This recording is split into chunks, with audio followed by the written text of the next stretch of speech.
آغا جان کو ہلکا سا ہارٹ اٹیک ہو گیا تھا، ورنہ ان کی مبین افندی سے ایک ہی ضد تھی کہ وہ خود فاران کو لینے جائیں گے۔ اب بھی وہ ہسپتال میں آئی سی یو میں تھے، مسکن دعاؤں کے زیر اثر۔ حواس میں لوٹتے تو مرا ہوا بیٹا یاد آتا، حالت بگڑنے لگتی، مگر غم کتنا ہی عظیم کیوں نہ ہو، نیند آنے سے پہلے تک ہوتا ہے۔ آغا جان اتنے کمزور دل تو کبھی نہیں تھے۔ ہسپتال سے واپسی پر تائی جان کا تبصرہ تھا۔ فاران افندی کی وفات کا سن کا افسوس اپنی جگہ، مگر ان کے لیے آغا جان کا یوں صدمہ اٹھا کر ہسپتال پہنچ جانا انہیں ہضم نہیں ہو رہا تھا۔ بیٹا کھویا ہے انہوں نے سائیکا، ان کا ہوش و حواس کھونا بنتا ہے، ڈرائیور کی وجہ سے دھیمے لہجے میں کہتے انہوں نے ساتھ ہی تنبیہی نظروں سے تائی جان کو دیکھا۔ وہ دونوں پچھلی سیٹ پر تھے۔ وہ تو سالوں سے کھویا ہوا تھا، نئی بات کون سی ہے اس میں؟ وہ پٹاخ سے بولی۔ ایسی شکی القلبی صرف وہی دکھا سکتی تھی۔ مبین صاحب نے شاکی نظروں سے انہیں دیکھا، مگر انہیں شرمندہ ہونے کی عادت نہیں تھی۔ سر جھٹک کر کھڑکی سے باہر دیکھنے لگی۔ ویسے یہ طلال کچھ خاص لکی ثابت نہیں ہوا ہماری فیملی کے لیے، تزین نے ناخن فائل کرتے ہوئے بآواز بلند تبصرہ کر کے چاروں لڑکیوں کو اپنی طرف متوجہ کر لیا تھا۔ مہرماں کو غصہ آیا۔ کیا مطلب ہے تمہارا؟ مطلب تمہیں خود دکھائی نہیں دے رہا؟ کتنی بڑی بدشگنی ہو گئی۔ ادھر تمہاری منگنی کا اعلان ہوا، ادھر چچا جان کی ڈیتھ کی خبر آ گئی۔ وہ ناخن کو پھونک مار کے صاف کرنے کے بعد سامنے الٹا ہاتھ پھیلائے تنقیدی نظروں سے جائزہ لیتے بڑے آرام سے کہہ رہی تھی، کم آن تزین۔ ملائکہ بڑی تھی، اس کے تنبیہی لہجے میں تزین کے لیے مزید نہ بولنے کی تاکید بھی تھی، مگر مہرماں کو تو جتنا بھی غصہ آتا وہ کم تھا۔ تو تمہارا خیال ہے کہ وہ ایکسیڈنٹ کی بجائے میری منگنی کی خبر سے فوت ہوئے ہیں؟ مذاق کر رہی ہیں آپ ہی۔ فرزین نے بہن کی فضول گوئی پر پردہ ڈالنے کی کوشش کی۔ مذاق نہیں، ایک جنرل بات کر رہی ہوں۔ ایک اچھے کام کے دوران کوئی حادثہ ہو جائے تو بدشگنی ہی کہلاتا ہے۔ یعنی طلال کا ہماری فیملی کا حصہ بننا کچھ زیادہ اچھا ثابت نہیں ہوا۔ تزین اب بھی اسی پرسکون انداز میں اپنا خیال ظاہر کر رہی تھی۔ اب تو حد ہی ہو گئی تھی۔ مہرماں کا ضبط جواب دینے لگا، شٹ اپ تزین، تم اپنی عقل مندانہ پیشگوئیاں اپنے پاس ہی رکھو۔ بہت سن لی تمہاری فضول گفتگو۔ آپی اب بس بھی کر دیں۔ فرزین نے بھی کوفت سے بہن کو دیکھا تو اس نے شانے اچکا کر لاپرواہی سے کہا، آج کل سچ کسی سے برداشت ہی کب ہوتا ہے۔ فیملی ریلیشنز میں ایسے سچ رشتوں میں بگاڑ پیدا کرتے ہیں تزین۔ اب طلال اس فیملی کا حصہ بننے والا ہے، اس کے بارے میں ایسی بات کرنے سے پہلے تمہیں خود سوچنا چاہیے۔ ملائکہ نے اپنے مخصوص نرم مگر تادیبی انداز میں کہا تو وہ سر جھٹکتی اٹھ کھڑی ہوئی۔ میرے چپ رہنے یا نہ کہنے سے حقیقت بدل نہیں جائے گی، تلخی سے کہہ کر وہ وہاں سے چلی گئی، اور اب آئینے کے سامنے کھڑے ہو کر اس نے بالوں کو پہلے کھولا، پھر اچھی طرح برش کرنے کے بعد کیچر لگا کر سمیٹا اور پھر کھول دیا۔ سمجھتی کیا ہے خود کو؟ تزین صاف گو تھی، منہ پھٹ، دل دکھانے کی حد تک صاف گو، خصوصاً مہرماں کے بارے میں، اور طلال، اسے بھی مہرماں ہی دکھائی دی، میں نہیں۔ اپنے عکس کو آئینے میں دیکھتے ہوئے اس کی آنکھوں میں ضبط کا گلابی پن اترنے لگا تو وہ سر جھٹک کر اپنے سلکی ڈارک براؤن بالوں کو کیچر میں جکڑنے لگی۔ گزشتہ 2 ہفتوں میں وہ اتنا رو چکی تھی کہ اب تو لگتا تھا آنکھوں کے سوتے بھی خشک ہو گئے ہیں۔ آج وہ ماں بیٹا فاران افندی کو لے کر خود پاکستان جا رہے تھے، افندی ہاؤس، جس سے سمرا اور موہد افندی کو یکساں نفرت تھی۔ آغا جان کو ابھی ہسپتال ہی میں رہنا ہوگا، ڈاکٹر سے بات ہوئی ہے میری، مزید کوئی صدمہ ان کا دل برداشت نہیں کر پائے گا، دوبارہ ہارٹ اٹیک بھی ہو سکتا ہے انہیں۔ مبین افندی خود بھی ضبط کی کڑی منزل سے گزر رہے تھے۔ بھائی کے ملنے کی امید بندی بھی تو یوں کہ اگلے ہی پل ٹوٹ بھی گئی۔ ابھی تو وہ آغا جان کے مان جانے کی خوشی بھی ٹھیک سے نہیں منا پائے تھے۔ قریبی رشتہ داروں کو فاران افندی کے آنے کی خبر تھی، اور سب کو معلوم تھا کہ کچھ دن بعد مہرماں کی منگنی کا ایک بڑا فنکشن ہونے والا ہے، جس میں سب ہی کی فاران اور ان کی فیملی سے ملاقات بھی ہو جاتی، مگر اب تو پرسہ دینے والوں کا تنا بندھا ہوا تھا۔ 1.5 ہفتے سے وسیع و عریض ہاتھ میں چاندنیاں بچھائی جاتی، ہال میں چاندنیاں بچھائی جاتی، وہاں باقاعدہ قرآن خوانی ہوتی، کوئی نہ کوئی آیا ہی رہتا۔ افندی ہاؤس میں مستقل ماتم بچھی ہوئی تھی۔ میرا تو دل کرتا ہے آپی کہ میں اس جل ککڑی تزین سے بات بھی کروں۔ دل نہیں کرتا، میرا تو دل نہیں کرتا آپی کہ میں اس جل ککڑی تزین سے بات بھی کروں۔ مہرماں غصے سے پیچو تاب کھا رہی تھی۔ یوشا کے منہ سے دودھ کی بوتل لگاتے ہوئے ملائکہ نے حیران ہو کر اسے دیکھا۔ کیا ہوا؟ اس روز آپ کے سامنے بھی طلال کے بارے میں بکواس کر رہی تھی اور آج پھر اس نے میرا موڈ خراب کر دیا۔ یونیورسٹی میں بھی اسی طرح کی فضول باتیں کرتی پھرتی ہے۔ اس کی تو عادت ہے، اور تم سے میں نے کہا بھی تھا کہ یونیورسٹی سے چھٹی لے لو، کل چچا جان کی میت آ رہی ہے۔ ملائکہ نے تزین والی بات کو نظر انداز کرتے ہوئے اسے تادیب کی۔ ضروری نوٹس لینے تھے سر مزمل سے، 3 چھٹیاں پہلے ہی بھی کر چکی ہوں، صبح گھر پر ہی ہوں میں۔ مہرماں نے منہ پھلا لیا۔ فاران افندی سے خون کا رشتہ ہی صحیح، مگر درمیان میں اتنے ماہوں سال کی جدائی تھی کہ نوجوان نسل ان کی موت سے اس طرح سے متاثر نہیں ہوئی تھی کہ بے حد صدمہ محسوس کرتی۔ چلو میں سمجھاؤں گی تزین کو، اللہ کے کاموں میں کسی کا کیا دخل؟ شگن اور بدشگنی تو ہمارے تخیل کی گھڑی باتیں ہیں بس۔ ملائکہ نے اسے تسلی دی تو اس کا موڈ کچھ بہتر ہوا۔ اور پھر وہ وقت بھی آ پہنچا جب فاران افندی آخرکار افندی ہوس لوٹ ہی آئے، تابوت میں بند، ایمبولنس میں سوار ہو کر ہی صحیح۔ سیاہ شفون کے لباس میں ملبوس، بالوں کو سفید و سیاہ اسکارف سے ڈھانپے، گھم سے نڈال سمرا ساتھ تھی، اور مبین افندی اور سہیل افندی کے قدم ٹھٹکے۔ پھر مارے حیرت کے آنے والے نوجوان کو دیکھنے کے بعد ان دونوں نے بے اختیار ایک دوسرے کو دیکھا۔ اونچا لمبا قد، مغرور نقوش، بے حد جانے پہچانے۔ سمرا نے کسی کے بھی پاس رکنے یا کسی کے گلے لگنے کی زحمت نہیں کی تھی۔ تابوت کو لان کے وسط میں رکھ دیا گیا تھا، وہ وہیں جا کے بیٹھ گئی اور بازبان خاموشی بہتی آنکھوں کے ساتھ اپنے زندگی کے ہم سفر سے گفتگو کرنے لگی جو بیچ سفر میں چھوڑ گیا تھا۔ وقت کسی کا انتظار نہیں کیا کرتا۔ آغا ذوالفقار افندی مسکن دعاؤں کے زیر اثر ہسپتال میں سوتے رہے اور ان کا لخت جگر من و مٹی تلے اتر گیا۔ سمرا حواس کھو چکی تھی۔ عورتوں نے انہیں سنبھال کر ان کے لیے تیار کردہ کمرے میں لٹا دیا۔ موہد باپ کے جنازے کے ساتھ گیا تھا۔ آج زندگی کا ایک باب تمام ہوا۔ آنے والے دن بے حد خاموشی اور سوگواری میں گزرے۔ سمرا اب کچھ بہتر تھی۔ آغا جان ہسپتال سے گھر واپس آ گئے تھے۔ فی الحال انہیں فاران صاحب کی پاکستان میں تدفین کے متعلق کچھ نہیں بتایا گیا تھا۔ صرف انہیں یہ خبر دی گئی کہ سمرا اور موہد افندی ہاؤس آ چکے ہیں۔ موہد کا رویہ سب سے ہی انتہائی سرد اور کھنچا کھنچا سا تھا۔ اتنے ہینڈسم اور خوبرو کزن، وہ سب ناشتے اور کھانے کی میز پر ایک دوسرے کو اشارے کرتی، مگر ایک وہ تھا انتہائی مغرور اور سرد تاثرات لیے سر پلیٹ میں گھسائے کھا پی کے یہ جا وہ جا۔ موہد، وہ اپنے کمرے کی طرف بڑھ رہا تھا جب مبین افندی نے اسے پکارا۔ اپنے تایا اور چچا دونوں ہی سے اس نے ابھی تک سلام و دعا سے زیادہ کوئی بات نہیں کی تھی۔ بھووں کو استفہامیہ انداز میں اچکائے وہ یوں پلٹا جیسے کہہ رہا ہو، کون؟ میں؟ مجھے بلایا آپ نے؟ تم سے بات کرنی ہے بیٹا، انہوں نے لاؤنج کی طرف اشارہ کرتے ہوئے کہا تو وہ بادل نخواستہ ان کی تقلید میں لاؤنج میں چلا آیا۔ بیٹھو۔ مبین صاحب نے مسکرا کر گویا دوستی کا آغاز کیا، مگر دوسری جانب ہنوز سرد گلیشیئر تھا۔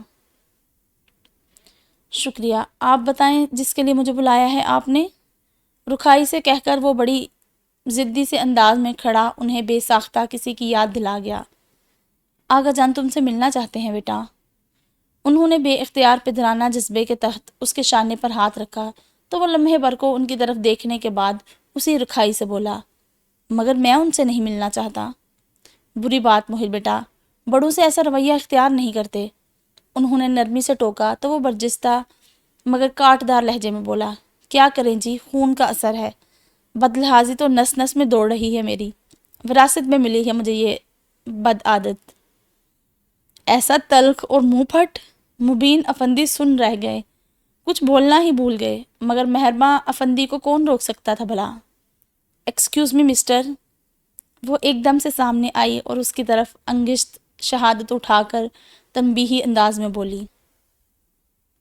موہد ناگواری سے گلابی لباس میں ملبوس سیاہ بالوں والی اس لڑکی کی جرأت کو دیکھا۔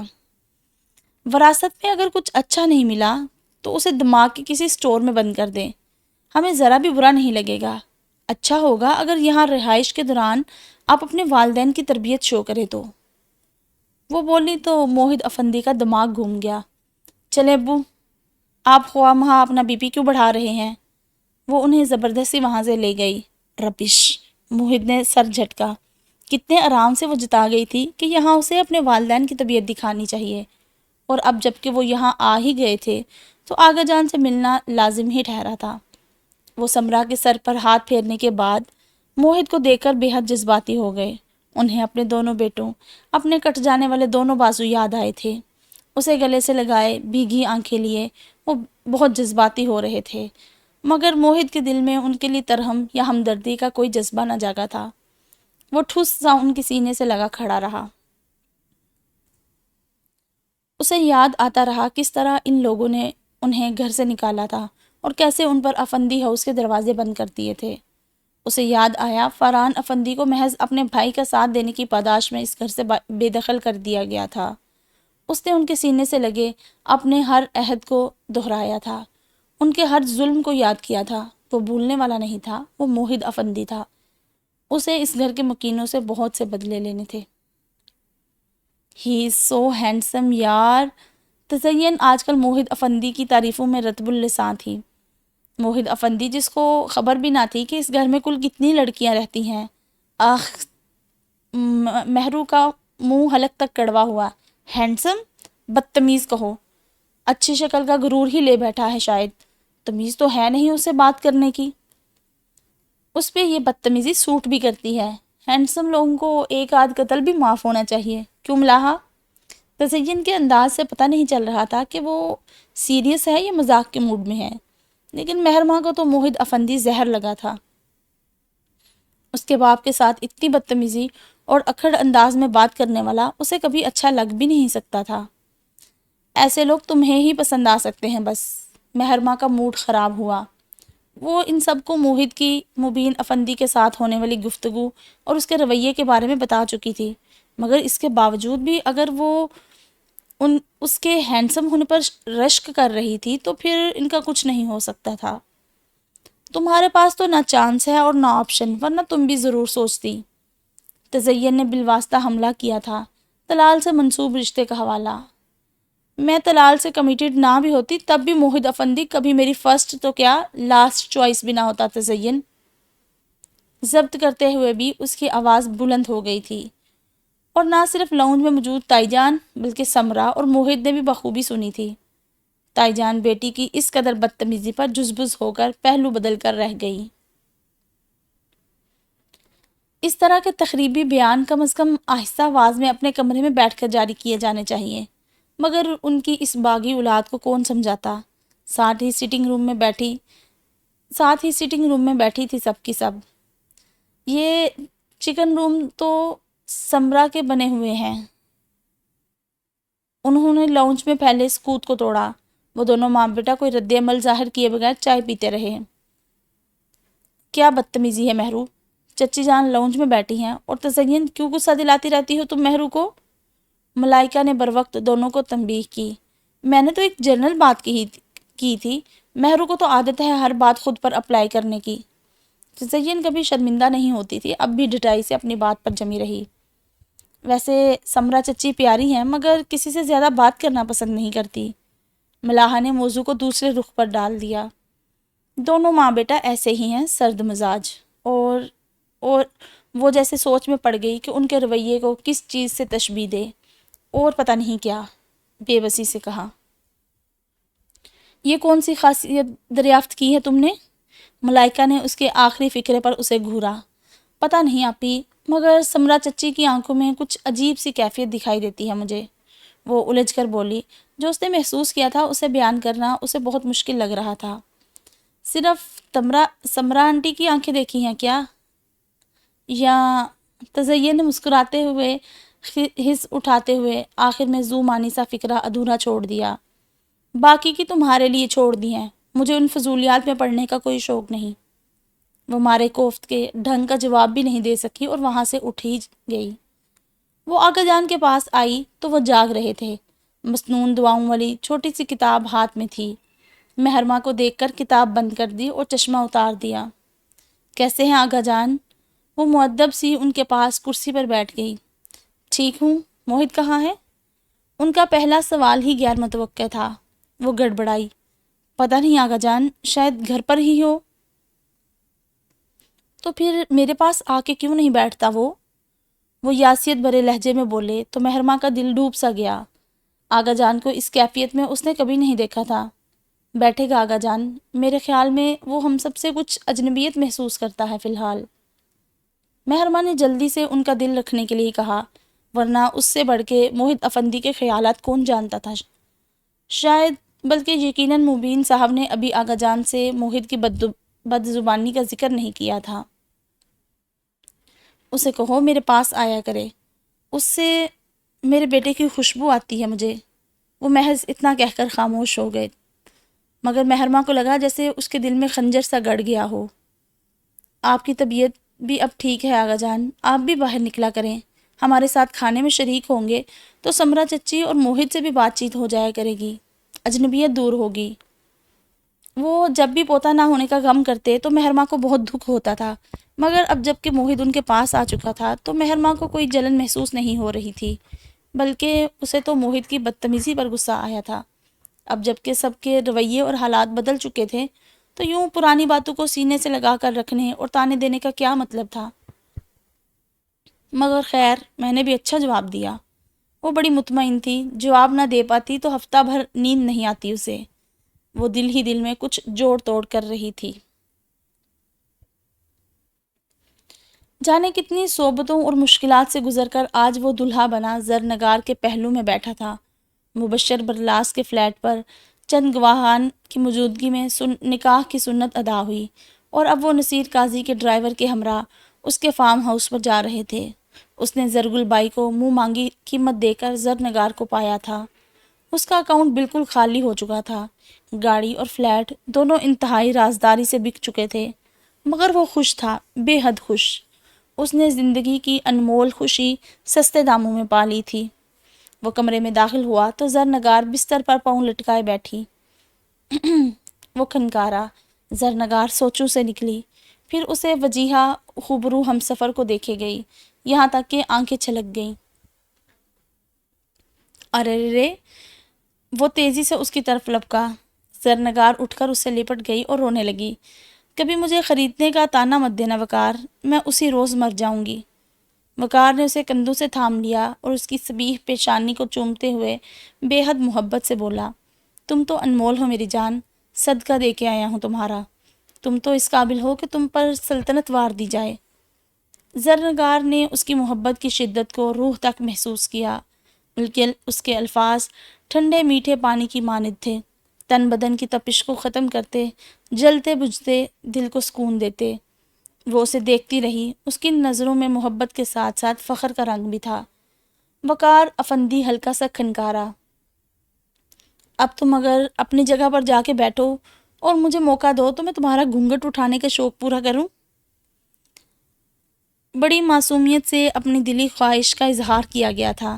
زرنگار لجا کر پیچھے ہٹی تو ہنستے ہوئے وقار افندی نے اس کا ہاتھ کھینچ لیا۔ سیاہ آسمان کے سینے میں پورے دنوں کا چاند جگمگا رہا تھا اور سارے نگینوں کی طرح زوفشاں تھے۔ تارے نگینوں کی طرح زوفشاں تھے۔ آج کی رات زمین پر بھی دو ستاروں کا ملن تھا۔ موبائل کی بیل کافی دیر سے بج رہی تھی، مگر سننے والا اوندے منہ پڑا بے سد سو رہا تھا۔ موبائل بج بج کے خاموش ہو گیا۔ زرنگار واش روم سے نکلی، آئینے کے سامنے جا کر بالوں کو تولیے کی گرفت سے آزاد کیا اور نرم ہاتھوں سے سہلانے لگی۔ اس کی نگاہ آئینے میں بستر پر سوئے ہوئے وقار افندی پر بار بار پڑ رہی تھی اور ہر بار ایک خوبصورت سی مسکراہٹ اس کے لبوں پر کھل جاتی۔ تب ہی موبائل نے دوبارہ بجنا شروع کر دیا تو وہ چونکی۔ تولیہ کرسی کی پشت پر پھیلا کر وہ موبائل اٹھانے کے لیے بڑھی اور جھک کے موبائل اٹھا لیا۔ اس کے گیلے بال شانوں سے سڑک سڑک کر وقار افندی کے منہ پر پڑے تھے۔ اس نے نیند ٹوٹنے پر سر اٹھا کے دیکھا اور زرنگار کی کلائی تھام لی۔ فون بج رہا ہے کب سے؟ اگر میری صبح ایسی حسین ہو تو ہمیشہ سویا رہنا پسند کروں گا، نیند سے بوجھل لہجے میں کہتا وہ زرنگار کا دل دھڑکا گیا۔ کال کرنے والا بھی کوئی بے حد مستقل مزاج تھا۔ موبائل مستقل بجے جا رہا تھا۔ کال تو اٹینڈ کر لو، تمہارے دوست کوس رہے ہوں گے تمہیں۔ وہ مسکرا کر بولی تو ذرا سا اونچا ہو کر تکیے سے ٹیک لگاتے ہوئے وقار نے موبائل اس کے ہاتھ سے لے کر اسکرین پر نمبر دیکھا تو لمحہ بھر کو ٹھٹک گیا۔ گھر کے نمبر سے کتنی ہی کالز آ چکی تھی۔ کیا ہوا؟ کس کا فون ہے؟ گھر سے ہے، وہ مسکرایا۔ زرنگار فکر مندی سے بولی، ان کو پتہ چل گیا ہوگا۔ یہ تو اور بھی اچھی بات ہے، مجھے تمہید نہیں باندھنی پڑے گی۔ وہ مطمئن تھا۔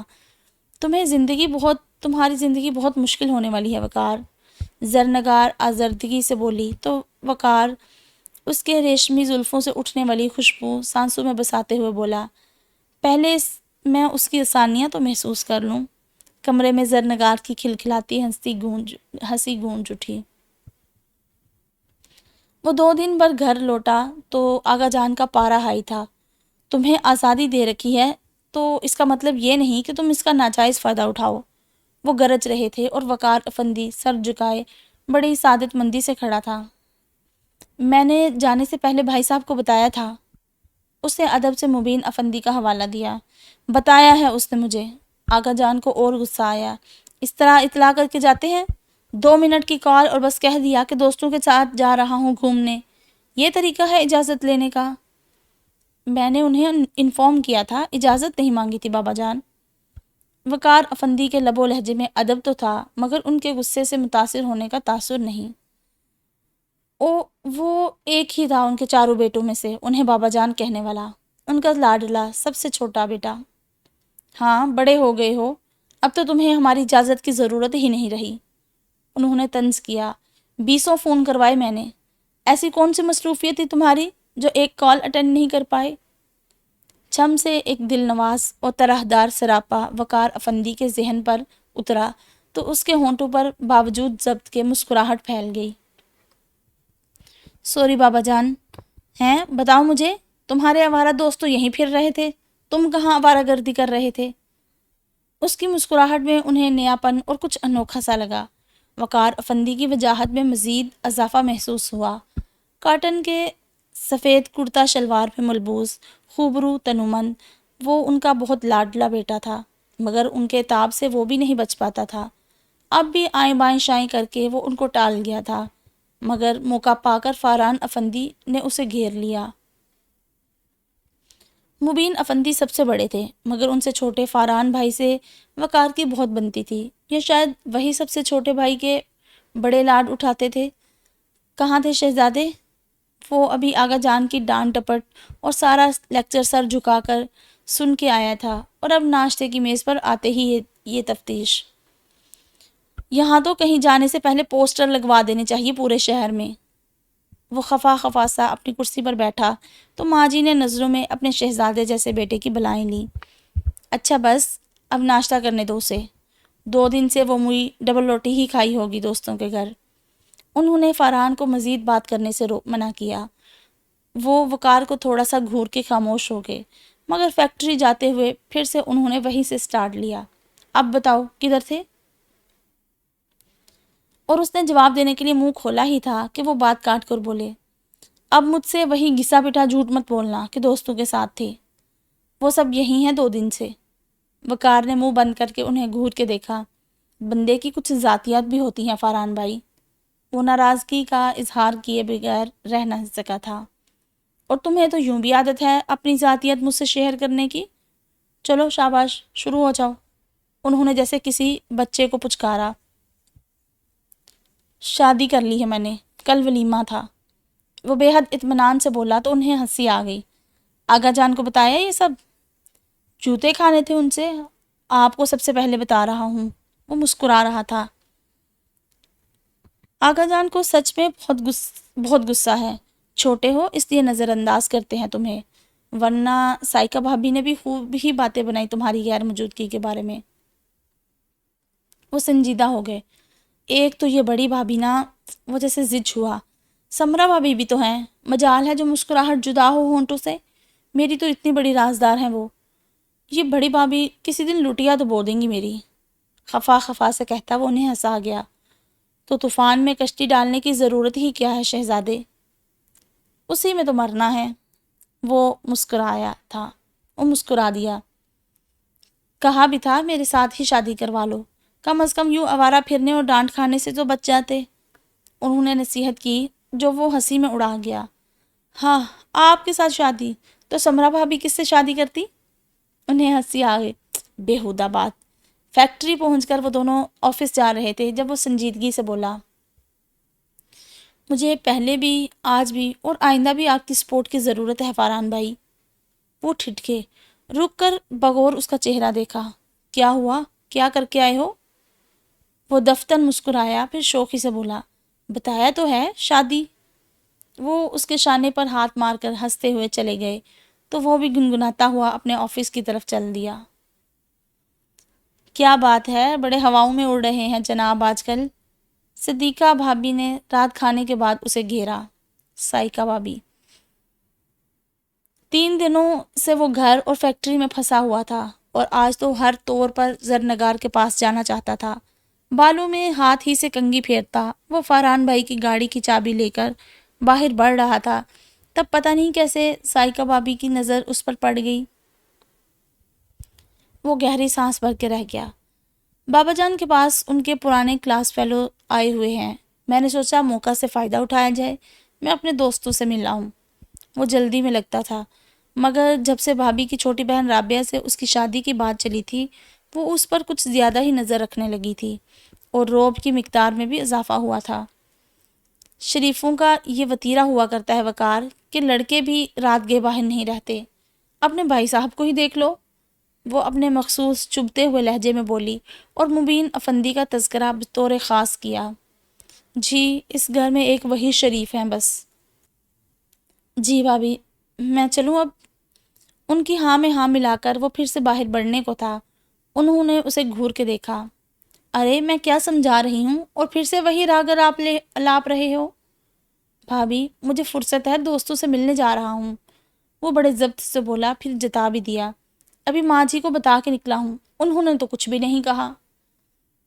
ان سے بھی بات کروں گی میں، انہیں فرق نہیں پڑتا ہوگا، تمہاری آزادی سے ہمیں تو بہت پڑتا ہے، وہ ناک چڑھا کر بڑے دعوے سے کہہ رہی تھی، اور وقار افندی کلائی الٹ کر گھڑی دیکھتا بے چین تھا۔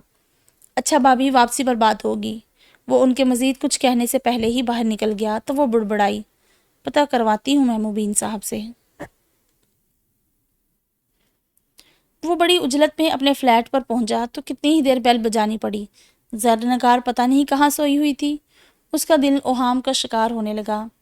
فلیٹ میں فون بھی نہیں لگا ہوا تھا، اس نے پکا ارادہ کر لیا کہ زرنگار کو بھی ایک موبائل لے کر دے گا۔ اسی وقت کھٹ سے دروازہ کھل گیا، زرنگار کی روتی آنکھیں اور پسیجا ہوا چہرہ ایک پل کو دکھائی دیا۔ وہ دروازہ کھول کے تیزی سے پلٹ گئی تھی۔ زری، وہ پیچھے لپکا اور اسے بیڈ روم کے دروازے پر جا لیا۔ زری کیا ہوا؟ سوری یار، اسے بازو سے تھام کے زبردستی اپنی طرف موڑا تو اس کے شانے سے لگ کر بری طرح رو دی۔ زری، وہ سناٹے میں آ گیا، کیا ہوا میری جان؟ اس نے اس کے بالوں کو چوم کر بڑی محبت بری بے چینی سے پوچھا۔ بات مت کرو مجھ سے، وہ دفتن چلائی۔ وقار کے ہونٹوں پر اتنی پریشان کن سچویشن میں بھی مسکراہٹ پھیل گئی۔ اس کے ساتھ لگی وہ اسی سے بات نہ کرنے کا کہہ رہی تھی۔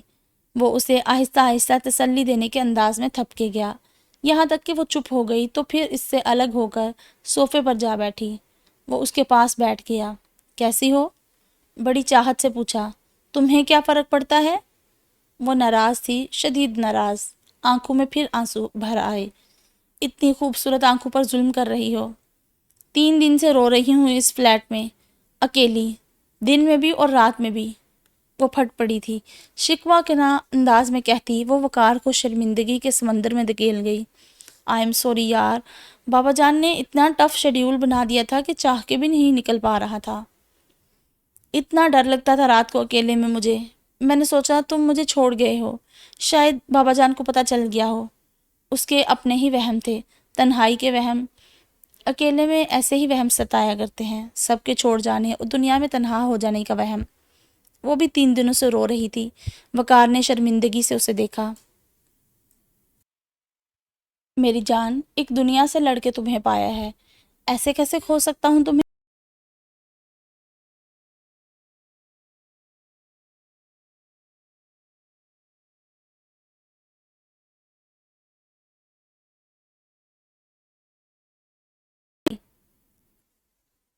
میں بہت جلد بابا جان سے بات کرنے والا ہوں، تم فکر مت کرو، پھر تم افندی ہاؤس شفٹ ہو جاؤ گی۔ اس فلیٹ میں تنہا رہنے کی کوئی ضرورت نہیں رہے گی تمہیں، وہ اسے یقین دلا رہا تھا۔ اس کی قربت کے نشے میں مدہوش وقار افندی نے رات وہیں گزارنے کا تہیہ کر لیا تھا، یہ جانے بغیر کہ اس کا یہ عمل کیسا طوفان مچانے والا ہے۔ کمال ہے یار، اب تو اتنے دن گزر گئے اس حادثے کو، سادگی سے ہی صحیح مگر منگنی کی رسم تو ادا ہو جانی چاہیے۔ طلال خفا ہو رہا تھا۔ اب میں اپنے منہ سے کہتی اچھی لگوں گی کیا؟ تمہاری ماما کو چاہیے فون کر کے میری امی سے بات کریں۔ مہرماں نے درخت سے ٹیک لگا کے بیٹھتے ہوئے بیگ اور فائل ایک طرف رکھی اور رسان سے بولی، ماما تو تمہاری طرف سے سگنل کے انتظار میں ہے۔ وہ بولا۔ مہرماں کو جیسے کچھ یاد آیا۔ ایک بات تو بتاؤ طلال، تمہاری بھابھی ہمارے رشتے سے کچھ خاص خوش نہیں لگی مجھے۔ طلال خاموش سا ہو گیا۔ وہ مزاحیہ انداز اپنا کر مزید بولی، بلکہ مجھے تو لفٹ ہی نہیں کروائی انہوں نے۔ ایسی بات نہیں ہے مہرو۔ کم آن طلال، پہلے ہم دوست ہیں، ابھی سے باتیں مت چھپاؤ مجھ سے۔ مہرماں نے خفگی سے اسے دیکھا تو وہ ہنس دیا۔ ارے وہی یار، ان کا دل تھا گھر کی دوسری بہو بھی انہی کی فیملی میں سے آتی۔ اچھا، اتنی اچھی ہیں کیا؟ مہرماں نے بے ساختہ پوچھا۔ بس اسی وجہ سے تمہیں اگنور کرتی رہی۔ ماما نے بھی محسوس کیا تھا، مگر بھابھی کو اگنور کرنے میں ہی گھر کا سکون پوشیدہ ہے۔ وہ مسکراتے ہوئے بولا۔ ان کی سسٹر ہے یا کوئی کزن؟ مہرماں بڑی دلچسپی سے پوچھ رہی تھی۔ کزن سسٹر ہی تھی، ان کی کوئی بھی سگی بہن کنواری نہیں ہے، طلال نے بتایا۔ پھر اس کے ہاتھوں پر نظر پڑی تو فوراً پوچھنے لگا، تمہاری انگوٹھی کہاں ہے؟ کون سی انگوٹھی؟ اسے فوری طور پر یاد نہیں آیا۔ طلال کو برا لگا۔ جو میں نے دی تھی مہرماں، جتا کر بولا۔ ارے وہ جیسے یاد آنے پر کھینچ کے بولی، ایکچولی عادت نہیں ہے مجھے رنگز پہننے کی، خارش سی ہو رہی تھی انگلی میں، اتار کے رکھی تو یاد ہی نہیں رہی پہننا۔ اپنے مخصوص لاؤبالی انداز میں بتایا۔ اس نے طلال کی جتاتے ہوئے لب و لہجے کو محسوس نہیں کیا تھا۔ واہ، میں نے اتنے دن لگا کے تمہارے لیے وہ رنگ سلیکٹ کی تھی اور تمہیں پرواہ بھی نہیں اس کی، بلکہ یاد بھی نہیں رہا کہ کوئی رنگ پہن رکھی تھی تم نے۔ طلال کی خفگی کا یہ پہلا رنگ دیکھا تھا مہرماں نے۔ ایسی بھی کوئی بات نہیں طلال، اس نے طلال کو بہلانا چاہا۔ میں اس معاملے میں بہت پوزیسو ہوں مہرو، مجھ سے منسلک چیزیں تمہارے لیے موسٹ امپورٹنٹ ہونی چاہیے۔ وہ بے حد سنجیدہ تھا۔ ہیں طلال؟ بالکل ہیں، مہرماں نے زور دے کر کہا، پھر ملتجئی انداز میں بولی، بات کو غلط انداز سے مت دیکھو پلیز۔ اوکے، مگر کل سے وہ رنگ تمہاری انگلی میں ہونی چاہیے، اب میں اسے کبھی اترا ہوا نہ دیکھوں۔ وہ مان گیا تھا۔ مہرو کو عجیب سا احساس ہوا، شاید طلال کا یہ روپ اس نے پہلے کبھی نہیں دیکھا تھا۔ اور پلیز ماما فون کریں گی تو امی سے کہنا مزید کوئی بہانہ نہ بنائیں، سیدھا سیدھا منگنی کی تاریخ دے دے۔ وہ کہہ تو عام سے انداز میں رہا تھا، مگر مہرماں کو برا لگا۔ میرے چچا جان کی ڈیتھ ہوئی تھی، وہ بہانہ نہیں تھا طلال۔ اس کے تیز لہجے پر طلال ذرا سنبھلا۔ میرا مطلب ہے کہ اب مزید انتظار نہیں ہوتا ڈیئر۔ وہ بیگ اور فائل سنبھالتی اٹھ کھڑی ہوئی۔ ناراض ہو گئی ہو؟ وہ پیچھے لپکا۔ مہرماں سنجیدہ تھی، طلال کو احساس ہو گیا۔ سوری، آئندہ میرے سامنے ایسی باتیں مت کرنا طلال، جس کے بعد بار بار سوری کرنا پڑے۔ وہ کہہ کر کلاس لینے کے بہانہ کر کے چلی گئی۔ طلال نے وہیں کھڑے ہو کر پرسوچ نظروں سے اسے دیکھا تھا۔ ہیلو؟ نیند سے بوجھل آنکھوں سے اس نے موبائل اسکرین پر آنے والا نمبر نہیں دیکھا تھا۔ نمیر افندی؟ دوسری طرف سے استفہامیہ انداز تھا۔ یکلخت اس کی پوری آنکھیں کھل گئی۔ سومیا؟ دوسری طرف وہ کھلکھلائی، یعنی تم نیند میں بھی مجھے یاد رکھتے ہو؟ اوہ شٹ اپ. وہ تکیہ اونچا کر کے ٹیک لگا کر بیٹھ گیا. تمہیں اپنا نمبر دے کر غلطی کی شاید میں نے. بہت بے وفا ہو، ملو گے نہیں؟ وہ بڑے لاڈ سے بولی تو اس نے سختی سے اس کی فرمائش رد کر دی. نہیں، بالکل نہیں. نمیر، دیکھو سومیا، دوستی کو دوستی ہی رہنے دو. حالانکہ میں اس پر بھی راضی نہیں تھا. جتانے والے انداز میں کہا تو وہ گہری سانس بھر کے بولی. بہت روڈ ہو، ظالم. یہ سب کچھ میں افورڈ نہیں کر سکتا سومیا. وقت پر کوئی اچھا سا بندہ چن لینا. میری منزل کچھ اور ہی ہے. وہ صاف گو تھا، دل چیر دینے کی حد تک صاف گو. وہ سلگی. جانتی ہوں میں نمیر وقار افندی، کیا ہے تمہاری منزل؟ انتقام، انتقام اور صرف انتقام. ویری گڈ، یادداشت اچھی ہے تمہاری. وہ اسے سراہتے ہوئے چڑھا رہا تھا. کم آن نمیر، اب چھوڑو یہ سارا قصہ. اپنی زندگی ریلیکس ہو کر گزارو. اپنے دادا اور ان کی فیملی کا حساب اللہ پر چھوڑ دو. وہ تھکے ہوئے انداز میں بولی. انہوں نے ہمارا حساب خود کیا تھا، میں بھی خود ہی کروں گا. اف، ایک تو حضرت انسان کو خدائی دعوے کرنے کا بہت شوق ہے. اللہ جب حساب کرنے پر آتا ہے تو سب کا حساب صاف کر دیتا ہے نمیر. انہوں نے غلط کیا، تم مت کرو. لائن کو کاٹنے کے لیے بھی لائن ہی کاٹنی پڑتی ہے. Sorry dear. اس کی آنکھوں میں عجیب سی چمک تھی. بھول ہے تمہاری. اب ریموور ملتے ہیں، لائن لگائے بغیر ہی لائن صاف ہو جاتی ہے. بس آدمی اپنا دل صاف کر لے ایک بار.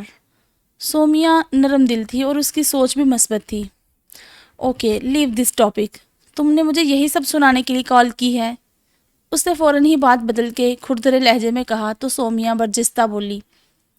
کال تو محترم نمیر وقار افندی سے اپوائنٹمنٹ لینے کے لیے کی تھی. ملنے آ سکتے ہیں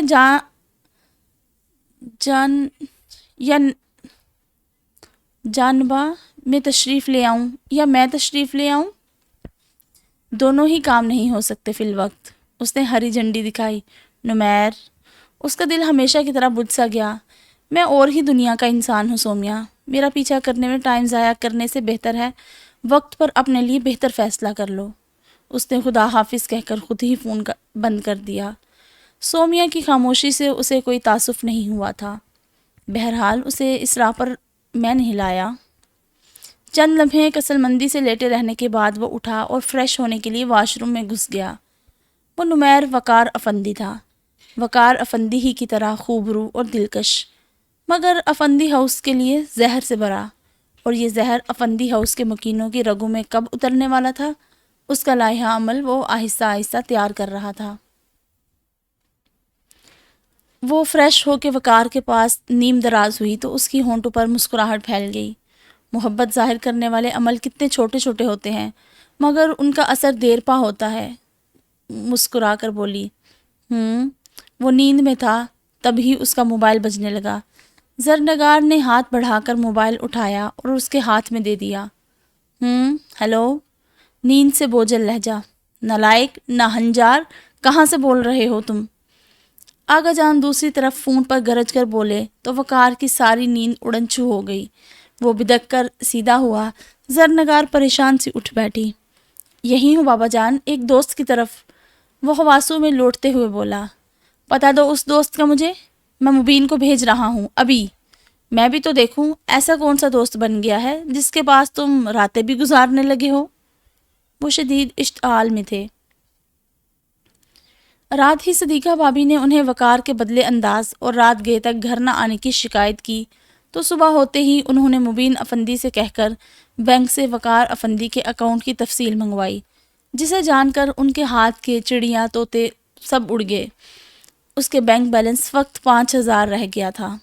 کسی خدشے میں گھر کے انہوں نے فیکٹری کے لاکر میں رکھی پراپرٹی کی فائلز چیک کروائی تو وقار کے نام کے فلیٹ کے کاغذات بھی غائب تھے. پریشانی اپنی جگہ مگر کچھ غلط ہو جانے اور خود کو دھوکہ دیے جانے کے احساس نے ان کی رگوں میں انگارے بھر دیے تھے. وقار دل ہی دل میں جوڑ توڑ کر رہا تھا. بابا جان کو سب علم ہو چکا ہے یا وہ محض اس کے گھر سے باہر رات گزارنے پر ہی خفا ہے؟ سچ بتاؤ وقار، کہاں عیاشی کر رہے ہو؟ آغا جان کے سرسراتے لہجے نے اسے بھگ سے اڑا دیا. ایسا کچھ نہیں ہے بابا جان، وہ بمشکل بول پایا۔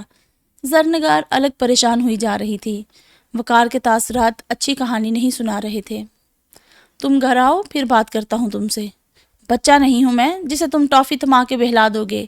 آ کر مجھے اپنے بینک بیلنس کی تفصیل دو اور فلیٹ کے کاغذات میرے حوالے کرو۔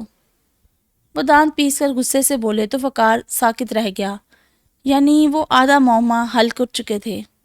بابا جان، میں آ کے آپ کو سب کچھ بتاتا ہوں، اس نے فوری طور پر فیصلہ کرتے ہوئے اطمینان سے کہا تو انہوں نے کھٹکے سے فون رکھ دیا۔ کیا ہوا وقار؟ زرنگار نے سراسیمہ ہو کر پوچھا۔ وہ گہری سانس بھر کے خود کو سنبھالتا ہوا اسے دیکھ کر تھوڑا سا مسکرایا۔ لگتا ہے بابا جان آدھا پزل حل کر چکے ہیں۔ کون سا پزل؟ وہ پریشان تھی، ورنہ فوراً سمجھ جاتی۔ ہمارا، تمہارا اور میرا۔ وہ اطمینان سے کہتا اسے بے اطمینان کر گیا تھا۔ تو اب پھر؟ اس کی ہوائیاں اڑی۔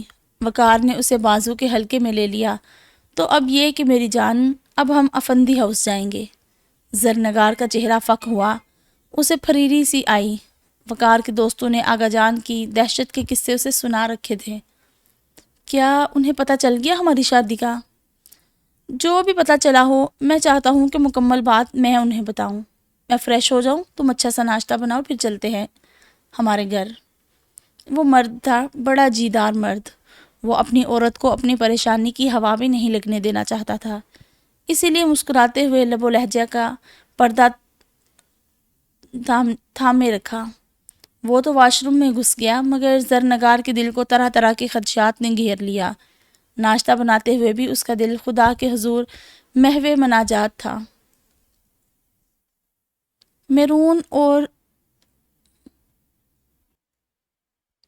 میرون اور فیروزی بنارسی پٹی والے فیروزی رنگ کے لباس میں زرنگار بے حد حسین لگ رہی تھی۔ اس کی رنگت بے حد سفید تھی اور اس رنگ نے اس کی رنگت کو اور بھی اجاگر کر دیا تھا۔ مارے ٹینشن کے تیار ہی نہیں ہوئی، لب کاٹ کاٹ کے سرخ کر لیا۔ وقار نے اس کے چہرے پر ہاتھ رکھا۔ میں بہت نروس ہو رہی ہوں وقار، اتنا ظلم تو نہ کرو۔ وہ اس کی طرف جھکا اور زرنگار پیچھے ہٹ گئی۔ مذاق مت کرو وقار، میں واقعی پریشان ہوں۔ اگر تمہارے بابا جان نے مجھے قبول نہ کیا تو یہ کہ بابا جان کا یہ بیٹا تو 3 بار قبول ہے قبول ہے قبول ہے کہہ چکا ہے نا، پھر کاہے کی فکر؟ وہ پلٹ کر بالوں میں برش پھیرنے لگا۔ وہ چلتی ہوئی اس تک آئی اور پرفیوم اٹھا کر اس پر چھڑک دیا۔ تم مجھے چھوڑ تو نہیں دو گے نا وقار؟ وہ بمشکل آنسو روک رہی تھی۔ وقار نے خفلی سے اسے دیکھا، پھر اس کی نقل اتارتے ہوئے بولا، یہ تو وہی بات ہو گئی کہ جینا چھوڑ تو نہیں دو گے وقار؟ وہ اس کے سینے سے لپٹ گئی۔ مجھے بہت ڈر لگ رہا ہے وقار، اس گھر سے اگر نکلے تو ہم دونوں اکٹھے نکلیں گے میری جان۔ وقار نے اس کو تسلی دیتے ہوئے قطعی لہجے میں قول دیا۔ اور اگر انہوں نے تمہیں آگ کرنے کی دھمکی دے دی تو؟ زرنگار اپنی کشتیاں جلا کے اس کی زندگی میں داخل ہوئی تھی، اب واپسی کا کوئی راستہ نہیں بچا تھا۔ ہاں ہاں ہاں، وہ چہرہ اونچا کر کے ہنسا۔ کر بھی دیں تو کیا، ابھی بھی بنا بینک بیلنس کے پھر رہا ہوں۔ فلیٹ بھی بیچ ڈالا تھا، صرف فیکٹری میں حصہ ہے یا گھر میں، تو وہ تو فی الحال ویسے بھی نہیں ملنا تھا۔ تو مختصر یہ کہ مجھے اس آنکھ نامے سے کوئی فرق نہیں پڑتا۔ فرق تو پڑے گا وقار، وہ تمہیں فیکٹری سے بھی نکال دیں شاید۔ وہ زرد پڑ رہی تھی۔ وقار نے سنجیدگی سے اسے دیکھا۔ تم مسلسل ایک پلڑے میں خود کو اور دوسرے میں زندگی کی ترجیحات کو رکھ رہی ہو۔ ان کے بنا زندگی ناممکن ہے وقار، زرنگار نے کہنا چاہا۔ شش! وقار نے اس کے لبوں پر انگلی رکھ دی اور اس کی آنکھوں میں دیکھ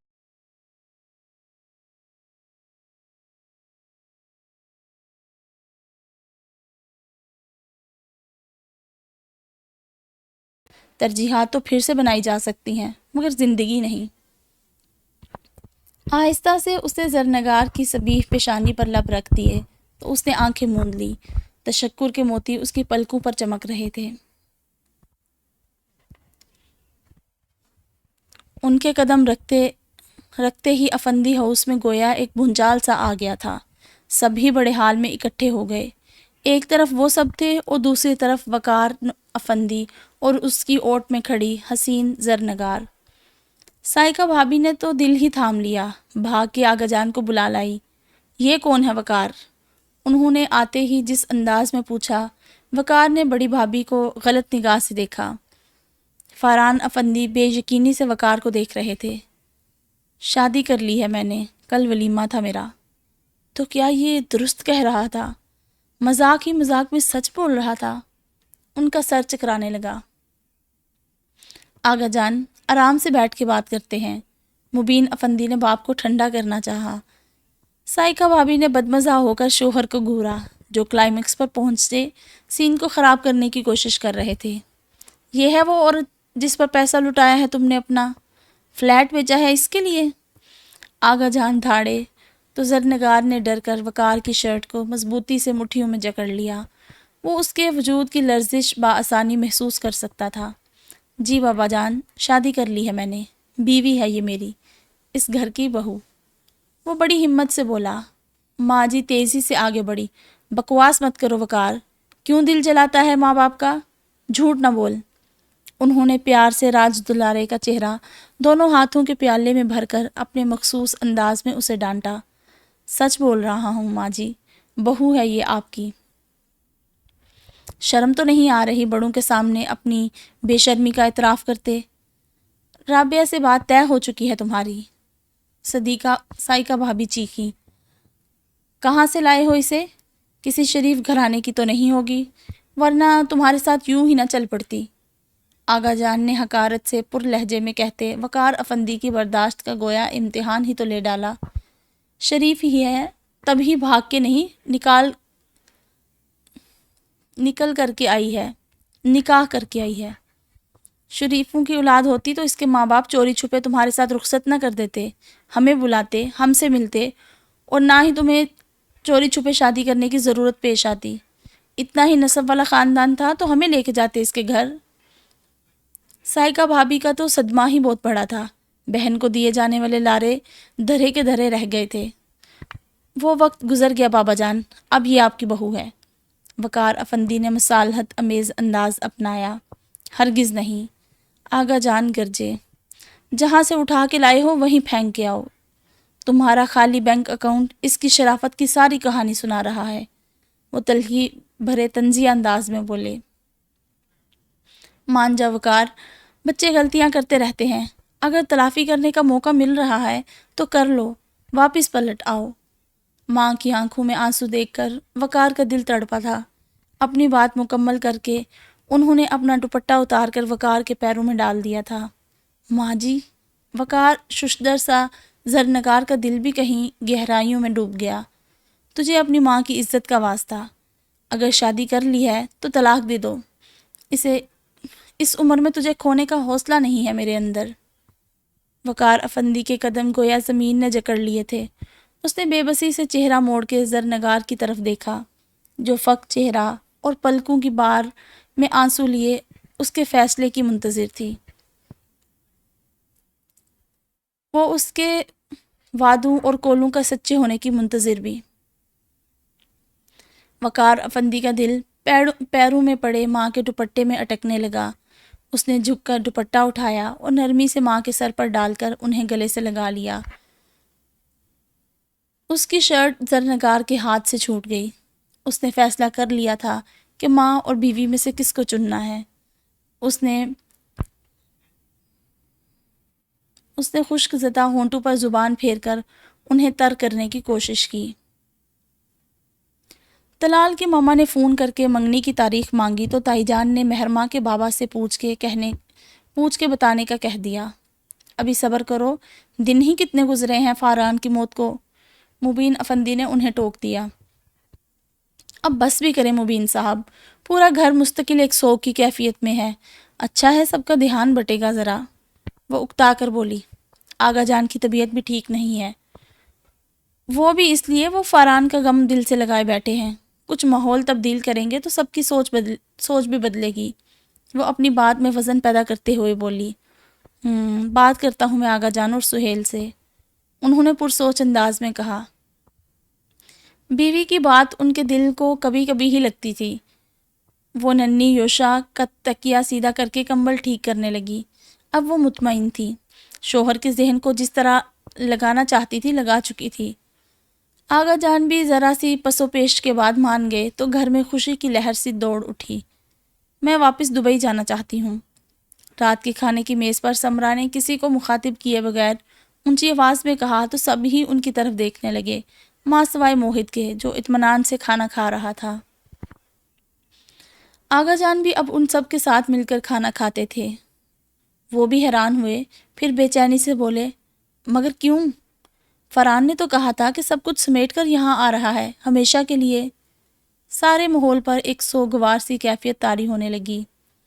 وہ تو نہیں رہا، مگر اب تم اور میرا پوتا ہمیشہ اس گھر میں رہو گے، آغا جان نے بشاشت سے کہتے ہوئے فیصلہ سنایا۔ مگر موہت کی جاب ہے وہاں۔ انہوں نے اپنا پلڑا بلند رکھنے کی صحیح کی۔ کسی کو کیا پتا کہ وہ ریزائن کر کے آیا تھا؟ ہماری تو پشتوں میں کسی نے نوکری نہیں کی، وارث ہے یہ ہمارے وسیع کاروبار کا، آغا جان نے کھلے دل سے کہا تو سمرا کے ہونٹوں پر ہلکی سی پھیکی سی مسکراہٹ پھیل گئی۔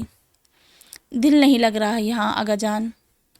ماحول بدلے گا تو دل بھی لگ جائے گا۔ مہرماں کی منگنی کی تاریخ طے کر رہے ہیں ہم، ہلے گلے اور رونق سے دل بہل جائے گا سب کا۔ تائی جان نے بشاشت کا لبادہ اوڑے ہوئے سمرا کو خبر بھی سنا دی تو وہ ٹھٹکی۔ مہرماں؟ انہوں نے دھیرے سے دہرایا۔ تائی جان مسکرائی۔ یاد ہے تمہیں جب تم یہاں سے گئی تھی تو 8 سال کی تھی مہرماں، اور اب دیکھو منگنی ہونے والی ہے اس کی۔ طلال نام ہے لڑکے کا۔ ہاتھ سے سامنے بیٹھی مہرماں کی طرف اشارہ بھی کیا۔ سیاہ بالوں والی وہ بڑی پیاری خوبصورت سی لڑکی تھی۔ مگر آپ بھول رہی ہیں کہ بچپن میں مہرماں اور موہت کا رشتہ طے کر دیا تھا آغا جان نے۔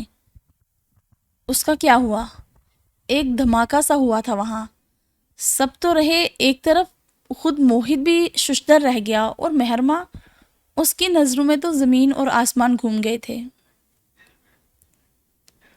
کھانے کی میز پر یکبارگی سناٹا پھیل گیا۔ سمرا کے چبھتے ہوئے سوال کے جواب میں آغا جان ساکت سے اسے دیکھ رہے تھے، جبکہ سائیکا بھابھی بھی ہکا بکا سی تھی، مگر فوراً ہی ہڑبڑا کر حواس میں لوٹی۔ ارے واہ! انہوں نے زبردستی کی ہنسی میں ان کی بات اڑانا چاہی۔ تمہیں یاد ہے وہ بچپنے کی بات؟ اللہ نے بڑی اچھی یادداشت دی ہے بھابھی، ماضی کی ساری ہی باتیں یاد ہیں الحمدللہ۔ نگاہ غلط انداز میں ان پر ڈالی۔ اب تو بہت وقت گزر گیا ہے سمرا، بچے بڑے ہو گئے ہیں، بچپن کی باتیں تو بچپن کے ساتھ ہی رہ جاتی ہیں۔ مبین صاحب نے سنجیدگی سے کہتے ہوئے موضوع کو لپیٹا۔ جانتے تھے کہ طلال کے ساتھ رشتے میں بیٹی کی ضد بھی شامل تھی۔ موہت اول دھچکے کے بعد سر جھٹکتا اپنے کھانے میں مگن تھا۔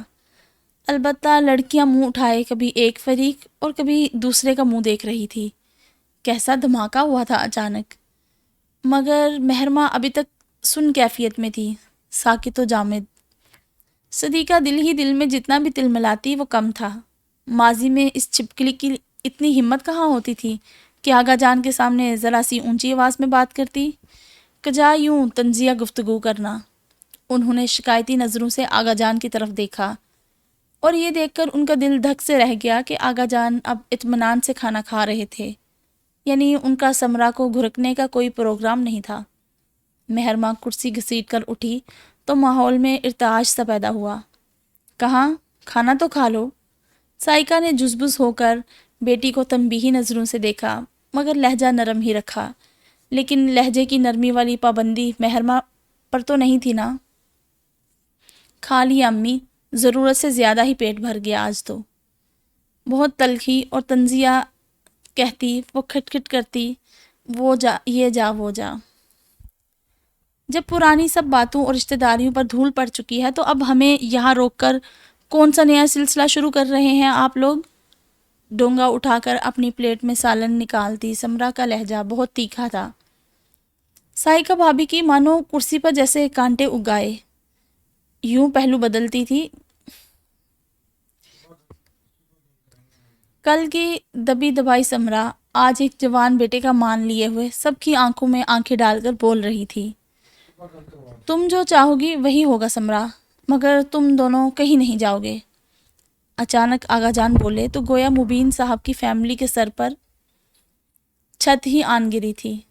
سمرا نے بڑی جتاتی ہوئی تیکھی مسکراہٹ سائکہ بھابھی کی طرف اچھالی اور کھانا کھانے لگی۔ کیا مطلب ہے آگا جان، کیا ہوگا؟ سائکہ بوکھلا کر متوحش سی پوچھنے لگی۔ ابھی کھانا کھاؤ سب لوگ خاموشی سے، مرنے والا نہیں ہوں ابھی میں، بعد میں بھی بات ہو سکتی ہے اس موضوع پر۔ آگا جان نے جس طرح جھڑکنے والے انداز میں بات کی، سائکہ کے دل کو ٹھیس سی لگی۔ کتنی آسانی سے وہ باور کروا دیا کرتے تھے کہ وہ بیٹیوں کی ماں ہے۔ چچی جان نے آنکھ کے ہلکے سے اشارے سے انہیں چپ رہنے کو کہا تو وہ بدقت خود پر ضبط کرتی کھانا زہر مار کرنے لگی۔ شکر بھی ادا کیا کہ مہرماں اٹھ کے جا چکی تھی۔ سہیل افندی کا کردار یوں بھی ہر موقع پر غیر جانبدارانہ ہی ہوتا تھا، نہ 3 میں نہ 13 میں۔ اس کے بعد سمرا اطمینان سے کھانا کھاتی رہی۔ سائکہ کو انتظار ہی رہا کہ اب وہ دوبارہ اپنی دبئی واپسی کا مطالبہ دہرائیں گی، مگر یہ انتظار ہی رہا۔ وہ اندر ہی اندر کھولتی رہی اور یہ کھولتا لاوا کمرے میں آ کر شوہر کے سامنے نکلا۔ دیکھ لیا، بڑا شوق تھا آپ کو بھائی بھاوج کو واپس لانے کا، کیسی ناگن بن کے لوٹی ہے، زہر سے بھری۔ وہ خود بھی کسی ناگن ہی کی طرح پھنکاری تھی۔ اوفو، کیا ہو گیا ہے سائکہ؟ ایسے ہی برسبیل تذکرہ کر دیا بھابھی نے۔ وہ کون سا رشتہ مانگ رہی ہیں؟ مبین صاحب کو آگا جان کے جواب نے اندر سے پریشان تو کر دیا تھا، مگر سائکہ کے سامنے اس بات کا اعتراف کرنے کا مطلب تھا ایک لمبی اور ان سے جیتنے کی طاقت مبین صاحب میں نہ تھی۔ وہ گڑے مردے اکھاڑنے آئی ہے یہاں مبین صاحب، جانے دے اسے دبئی واپس، یہاں رہی تو بہت سی زندگیاں تباہ کرے گی۔ سائکہ تل ملا کر بولی، ایک تو تم عورتوں کو بڑی بڑی بیماری ہوتی ہے، بڑی بری بیماری ہوتی ہے، فوراً ہی انتہا پر اتر آتی ہو۔ مہرماں کی منگنی طے ہے اور خود آگا جان نے طے کی ہے، وہ ایسا کچھ نہیں کریں گے جس سے کسی کی دل آزاری ہو۔ مبین صاحب کو آس تھی، ابھی اور دل آزاری کرنا باقی ہے، دیکھا نہیں کس طرح بولے میرے ساتھ بچوں کے سامنے۔ ان کا غصہ کسی طور پر ٹھنڈا نہیں ہو رہا تھا۔ اسی وقت دروازے پہ دستک ہوئی تو وہ تھم سی گئی۔ آ جاؤ، اونچی آواز میں کہا اور پھر دروازہ کھول کر مہرماں کو کمرے میں داخل ہوتے دیکھ کر انہوں نے زور سے ہاتھ میں پکڑی سفید چادر جھاڑی اور جل کر شوہر سے بولی، اب دیجیے گا جواب اس کے سوالوں کا جو فضولیات بکی ہیں آپ کی بھاوج نے۔ سائکہ، مبین صاحب سختی سے بولے، دھیما مگر گسیلا لہجہ۔ وہ ہوں والے انداز میں سر جھٹک کر تکیے کا غلاف سیدھا کرنے لگی۔ یہ کیا مسئلہ کھڑا کر رہی ہیں چچی؟ مجھے بالکل بھی اچھا نہیں لگا یوں سب کے سامنے، سب کے درمیان مجھے ڈسکس کرنا۔ مہرماں اندر سے بے چین تھی، ناراضگی سے بولی۔ 14 سالوں کے بعد بی بی رانی کو یاد آیا کہ بچپن میں بیٹے کا رشتہ طے ہوا تھا۔ سائکہ رہ نہ سکی، تنک کر بولی، میں آگا جان سے بات کروں گا مہرو، تم ٹینشن مت لو، وہ سمرا کو بھی سمجھائیں گے، ابھی یوں بھی وہ صدمے میں ہے۔ صدمے سے بہتر تھا وہ عدت میں ہوتی، کم از کم منہ پھاڑ کے جیٹھو کے سامنے تو نہ بولتی پھرتی۔ سائکہ تل ملائی، ٹینشن کی مریضہ ہے وہ، ڈاکٹر نے کیس ہسٹری دیکھی ہے اس کی، 2 بار کومے میں جا چکی ہیں، ابھی بھی اس کا علاج چل رہا ہے، عدت میں اس لیے نہیں بیٹھ سکی۔ مبین صاحب نے انہیں یاد دلایا۔ بہانے ہیں سارے۔ انہوں نے متاثر نہ ہونے والے انداز میں سر جھٹکا تھا۔ مہرماں بور ہونے لگی، کمال ہے اسے کوئی سیریس ہی نہیں لے رہا تھا جس کا مسئلہ تھا۔ بہرحال آپ اچھی طرح ان کے کان کھول دیں، آئندہ سے میرا نام اپنے اس مغرور اور خود پسند بیٹے کے ساتھ ہرگز نہ لیں، ورنہ میں خود ان کو جواب دے دوں گی نیکسٹ ٹائم۔ مہرماں نے قطعیت سے کہا، وہ ایسی ہی تھی، قطعی اور 2 ٹوک۔ ڈونٹ وری بیٹا جی، سب ٹھیک ہوگا، وہ تو یوں ہی تمہاری چچی نے برسبیل تذکرہ بات کر دی، ورنہ ان 14 سالوں میں انہوں نے کون سا کبھی پلٹ کر دیکھا تھا۔ مبین صاحب نے اسے مطمئن کر دیا۔ وہ اپنے کمرے میں آئی تو ملائکہ جو شاہ کو سلا چکی تھی، ملاحہ سونے کے لیے لیٹ چکی تھی۔ اف! مہرماں نے کیچر اتار کر بالوں میں دونوں ہاتھ چلا کر اے سی کی کولنگ کو محسوس کیا۔ کیا ہوا، کچھ بات بنی؟ ملائکہ نے پوچھا، وہ بھی شدید حیرت کی زد میں تھی، بھلا ایک اتنی اہم بات ان سب سے کیوں چھپائی گئی تھی؟ بات کچھ تھی ہی نہیں، ابو کہہ رہے تھے بات کریں گے آقا جان سے۔ ایسے ہی کچھ لوگوں کو عادت ہوتی ہے سب کی نظروں میں آنے کی۔ وہ کوہنی کے بل اس کے بیڈ پر یوشا کے پاس لیٹے ہوئے اطمینان سے بولی، پھر نرمی سے سوئے ہوئے گھپلو سے بھانجے کا گال چوما اور ہلکی سی ہنسی کے ساتھ بولی، سیاسی بیان سمجھتی ہیں نا آپ؟ یہ وہی تھا۔ ملائکہ نے پرسوچ انداز میں نفی میں سر ہلایا۔ جب تک معاملہ کلیئر نہیں ہو جاتا تب تک اس معاملے کی سنجیدگی سے نظر نہیں چرا سکتی ہو مہرو۔ تمہیں پتہ ہے آغا جان نے چچی سے کہا کہ وہ جو چاہیں گے وہی ہوگا۔ ملائکہ نے اسے وہ بات بتائی جو ابھی تک اس نے چھپا رکھی تھی۔ مہرماں سیدھی ہو بیٹھی، بے یقینی سے خود سے 4 سال بڑی بہن کو دیکھا۔ تم اٹھ کے چلی گئی تھی تب؟ ملائکہ نے گہری سانس بھری۔ آپ دیکھنا آپی، ان چچی کا دماغ تو میں سیٹ کروں گی، وہ بھی بہت اچھے سے۔ مہرماں نے دانت پیستے ہوئے ملائکہ سے نہیں خود سے بھی گویا عہد کیا تھا۔ سبرا نے 14 سال پرانا رشتہ یاد کروا کے سائرہ چچی کے بھی گویا کلیجے پر ہاتھ ڈال دیا۔ دیکھ رہے ہیں سائیکا بھابھی کی قسمت، گھر بیٹے رشتے پہ رشتہ مل رہا ہے بیٹیوں کو۔ وہ شوہر کے سامنے کلس رہی تھی۔ سارا دن سائیکا بھابھی کی جی حضوری میں گزارنے کے بعد چچی کو سہیل افندی ہی غنیمت لگتے، جن کو سب کچھ سنا کر وہ دل کا بوجھ ہلکا کر لیا کرتی۔ بھائی ان کی بیٹیوں کی قسمت۔ انہوں نے ہمیشہ کی طرح غیر جانبداری کا مظاہرہ کرتے ہوئے اینک لگائی اور قصص القرآن اٹھا لی۔ چچی جان تل ملائی، آپ ہی کی وجہ سے نا، ورنہ ایک ہی عمر کی تزین اور مہرماں۔ آغا جان نے بھی انہی کا سوچا، تب تو تم نے بھی اللہ کا شکر ادا کیا تھا کہ اتنی چھوٹی عمر میں اس طرح کا کوئی بچگانہ فیصلہ تمہاری بچیوں کے لیے نہیں کیا آغا جان نے۔ سہیل افندی نے سادگی سے انہیں یاد دلاتے ہوئے مطلوبہ باب نکالا اور تکیے سے ٹیک لگا لی۔ چچی جان جزبز ہو کر شوہر کو دیکھنے لگی، بس آپ تو ہر بات کا الزام مجھ پہ ڈال دیا کریں، کبھی کوئی فیصلہ اپنی عقل مندی سے بھی کر لیا کریں۔ جل کر بولی، بھائی یہ فیصلے کرنے اور بچوں کے بارے میں سوچنے کا ڈپارٹمنٹ تمہارا ہے۔ انہوں نے لاپرواہی سے جان چھوڑاتے ہوئے اپنی پوری توجہ کتاب کی طرف کر لی تو چچی جان بڑبڑا کر رہ گئی۔ وقار نے ماں جی کا دوپٹہ اٹھا کر ان کے سر پر رکھا تو انہوں نے جوان جہان بیٹے کو اپنے ناتواں بازو کی گرفت میں لے لیا اور رونے لگی۔ بیٹا انہی کا تھا، ان کا طریقہ کار کامیاب ہو گیا، وہ انہیں چھوڑ کے کہیں نہیں جانے والا تھا۔ سائیکا بھابھی نے بڑی حقارت بھری نگاہ اس خوبصورت اور حسین جادوگرنی پر ڈالی جو اس فیملی میں واحد پرائی تھی، اور زرنگار اسے لگا اگلا لمحہ اس کی موت ہے، ابھی کے ابھی وقار کے منہ سے کچھ نکلے گا اور وہ آر یا پار۔ کیا کرتی ہیں ماں جی، کیوں گناہ گار کرتی ہیں مجھے؟ وہ ان کے سر کو چومتے ہوئے بڑی محبت سے کہہ رہا تھا۔ تو پھر کیوں شادی کی مجھے بتائے بنا؟ ماں مر گئی تھی کیا؟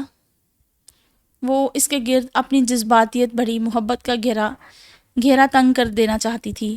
وہ شرمندہ ہوا، اسے اپنی غلطی کا اس شدت سے احساس ہوا کہ وہ کھڑے کھڑے اس بیگانی عورت کو طلاق دے کر فارغ کرے اور پھر سے پہلے والا وقار افندی بن جائے، افندی ہاؤس کا لاڈلا اور چلبلا وقار افندی، جس کے دم سے یہاں کی ساری رونقیں تھی۔